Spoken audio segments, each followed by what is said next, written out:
All right, we're back with another reaction.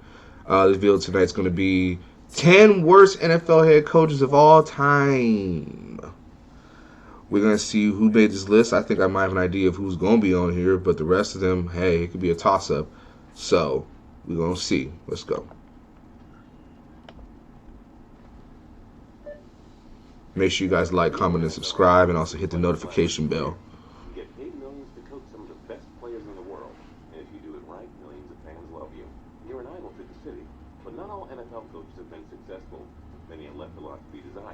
I'm Justin Braxton, and today we take a look at the 10 worst NFL coaches of all time. And we do hope you enjoy this video, and if you do, feel free to click subscribe down below for more cool videos every single day. Number 10, Romeo Crennel. Crennel deserves a spot in Canton because of his career as defensive coordinator. He was the mastermind of the New England Patriots defense that propelled him to a dynasty in the early 2000s. But as a head coach, Crennel isn't exactly the guy you want. He went 24-40 in 4 years. As the Cleveland Browns head coach, the Kansas City Chiefs had him take on the interim role in 2011 after firing Todd Haley. He went just 4-15 and was fired after his first full season there. Okay, I'm going to stop right there because when he took over as interim head coach, nobody was prepared for what happened, okay? For those who don't remember, there was a murder that happened, a murder-suicide that happened, and one of the murderer was Jovan Belcher, who was a player for the Kansas City Chiefs, who was a linebacker. He killed his baby mama, shot her up, drove to the facility, got out of his car, and shot himself in the head. And Romeo Crennel was the coach at the time that had to deal with that. So, and not to mention, he had to clean up Todd Haley's crap, because Todd Haley can't coach worth a damn, whether he's a coordinator or just a head coach. He's trash. So Romeo Crennel deserves a little bit more credit.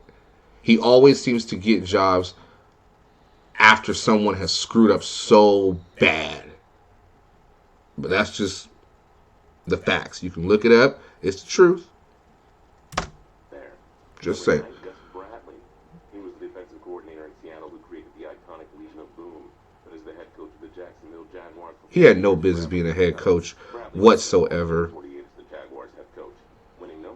That's a misconception. Just because you can make a really good defense, all-time great defense, does not mean you deserve to be a head coach. Never trust a man whose name is Cam Cameron. Born Cameron. Number 7, Dave McGinnis. 13 years as a coach in college football. It's safe to say if he had a redo, McGinnis would have stayed there. McGinnis was the Arizona Cardinals head coach from 2000 to 2003. The Cardinals under McGinnis was 17-40, and they finished last in the division every single year. Yeah, they were trash. Mike Holmgren. Number 6, Bert Bell. He's in the Pro Football Hall of Fame because he served as the NFL commissioner from 1946 to 1959. Bell coached the Philadelphia Eagles from 1936 to 1940. He went 10-44-2. Okay, I understand you in the Hall of Fame for being the commissioner, but how do you become commissioner after you a shitty coach? Somebody make it make sense. The shit they did back in the day does not make sense. I don't get it. Bell coached the Pittsburgh Steelers for 2 games in 1941, losing both. All told, his career coaching record. He just looked like he sucks. Number 5, Norv Turner. His 56 wins and 40 losses doesn't seem that bad, but numbers don't tell the whole story. This is a man who went 49-59-1 as the Washington Redskins head coach, and just 9-23 with the Oakland Raiders. But we all remember Turner's days as the Chargers head coach. He got to work with star quarterback Phillip Rivers, future Hall of Fame tight end Antonio Gates, and iconic running back LaDainian Tomlinson. Despite being a Super Bowl caliber squad every year with all that talent around him, Turner won just 3 playoff games with the Chargers because he always messed up talented teams in San Diego. And this is why some coaches don't deserve to be head coaches. When you're a great coordinator, sometimes you've plateaued. Just because you can call great plays does not mean you can manage a team, manage a salary cap, manage personalities. That doesn't mean you can do it. Just because you can call great plays, man. And Norv Turner, out of all the coordinators I've ever seen, has lived off of winning 2 Super Bowls with them Cowboys. And he created the pro style offense.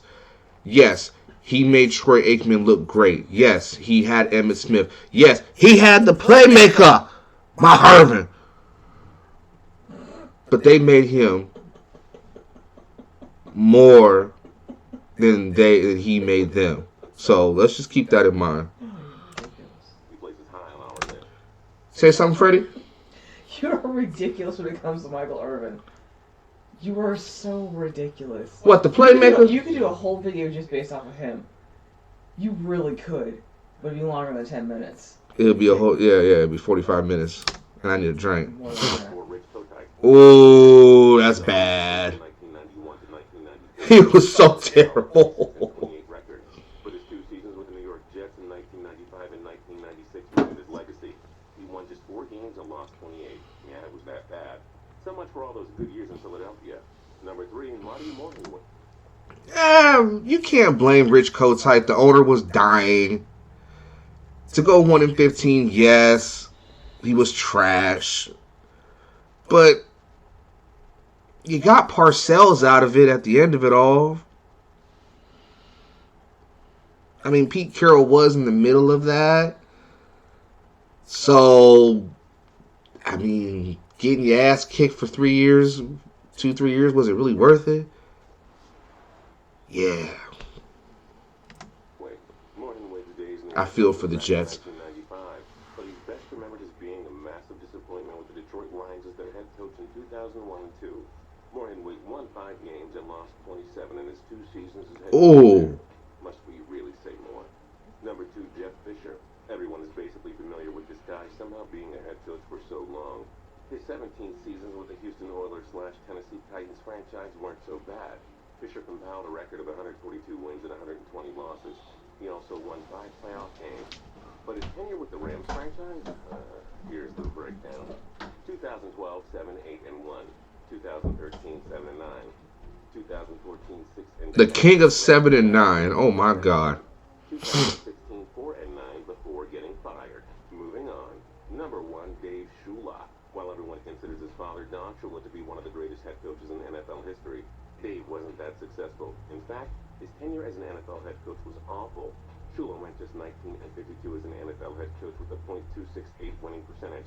His best season was a 7-9 campaign with the Cincinnati Bengals in 1995. What other NFL head coaches are among the worst ever? Join us in the comments below.